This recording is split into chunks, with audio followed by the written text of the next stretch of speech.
There are two forms, Form 11 and Form 8. We will discuss about annual filings of LLP. What is an LLP?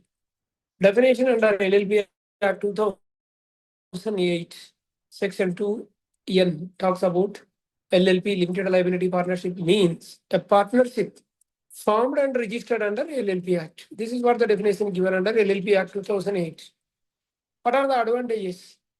The major advantage, separate legal entity. What does it mean? LLP has its own legal identity, separate from its partners. See, it can own property, it can enter contracts, it can sue or be sued in its own name. The partners are not personally liable for the LLP's obligation. Example, if an LLP takes a loan, cannot repay it, lender can sue LLP, not the individual partners, unless there is any fraud or personal guarantee given by the individual partner. Another advantage, perpetual succession. So the LLP continues to exist regardless of change in the partners. So in practice, suppose there is a death or retirement or insolvency or resignation of a partner, that does not affect the continuity of the LLP. LLP remains the same legal entity. Example, if a partner A dies, the LLP will still exist and carry on its business with the remaining partners or new one. And third advantage, limited liability. So the meaning, the liability of each partner is limited to their agreed contribution in the LLP. Partners are not personally liable for the business debts or losses beyond what they invested. Personal assets of partners are protected unless there is any fraud or wrongful acts. Example, if a partner contributed 1 lakh and LLP incurs a loss of debt, loss of 10 lakh.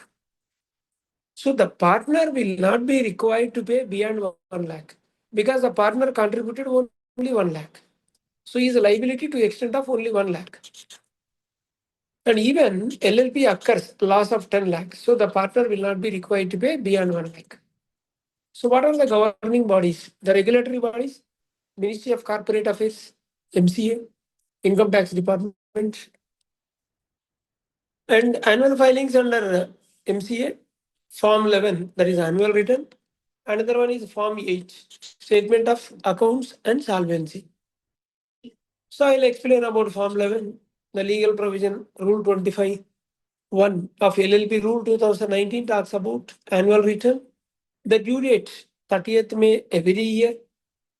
And details required in Form 11 are partner details, contribution received, summary of the changes during the year, if any, and e-filing portal, MCA, www.mca.gov.in. There we can upload Form 11. If it is delayed by beyond 30th May, then 100 rupees per day is the penalty. Digital signature is required, partner DS is required. What about Form 8, Statement of Account and Solvency? Statement of Account and Solvency.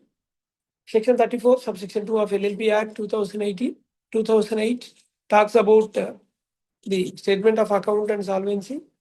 Due date 30th October every year. So what are the contents in Form 8? The financial statement, profit and loss, balance sheet, statement of solvency, the certification by digital affixation of DSC by designated partners and professional. The late fee, if it is delayed, then late fee 100 rupees per day for the delay. And regarding income tax returns, ITR 5 needs to be filed. If LLPs are not required for audit, 31st July is the due date. LLPs requiring audit, then 31st October is the due date. And DS is a mandatory for LLP. And again, we'll talk about the penalties. If Form 11 or Form 8 is delayed, then 100 rupees per day is a penalty. Even MCA can strike off LLP under Section 75. So the benefits, the advantage of the timely compliance is avoid hefty penalties, better creditworthiness and easy conversion or closure if required, avoid legal action or disqualification. These are the advantages with the timely compliance. So the checklist for LLP compliance is Form 11, due date 30th May, penalty per delay 100 rupees per day. If it is Form 8, due date is 30th October, delay 100 rupees per day. ITR filing, ITR 5. Like, share, and subscribe for more compliance videos. Comment your doubts below.